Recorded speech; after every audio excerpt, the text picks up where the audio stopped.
আমাকে যদি কেউ বলে এই মুনাফিক, আমার কাছে খারাপ লাগবে না?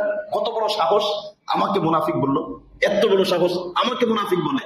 আরে ভাই, আপনাকে কেউ মুনাফিক বলুক আর না বলুক, নবীজি বলেছেন ফজরের নামাজ যে পড়ে না, আসরের নামাজ, এই দুইটা নামাজ মুনাফিকের কাছে কঠিন। সুতরাং ফজর যদি না পড়েন, কেউ বলুক আর না বলুক, নবী আপনাকে মুনাফিক বলেছেন। আমি বললে তো আপনি ক্ষিপ্ত হয়ে যাবেন, এত বড় সাহস আমাকে মুনাফিক। এখন নবীর পর রাগ হয়ে যাবেন, নবীজির পর রাগ হয়ে যাবেন। নবীজি তো বলেছেন মুনাফিক, ফজর যে পড়ে না সে তো মুনাফিক, নবীজি বলেছেন।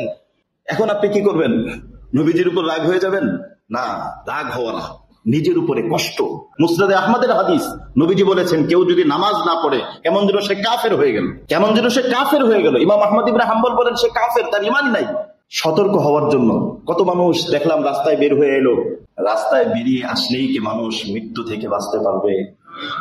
মৃত্যু যার যখন অবধারিত, এক মুহূর্ত এদিক সেদিক হবে না, মৃত্যু হবেই। রাস্তা থেকে বেরিয়ে আসলেই মৃত্যু থেকে বাঁচা যাবে না। হ্যাঁ, ফজরের সময় ঘর থেকে বেরিয়ে মসজিদে আসলে জাহান্নামের আগুন থেকে বাঁচা যাবে। মৃত্যু থেকে ইচ্ছা করলে বাঁচা যায় না, কিন্তু জাহান্নামের আগুন থেকে ইচ্ছা করলে, চেষ্টা করলে বাঁচা যায়। এজন্য এমন যদি কেউ থেকে থাকে যে নামাজ পড়ে না, তার জন্য সতর্কবাণী, বন্ধু তুমি সোজা হয়ে যাও, বন্ধু তুমি ঠিক হয়ে যাও।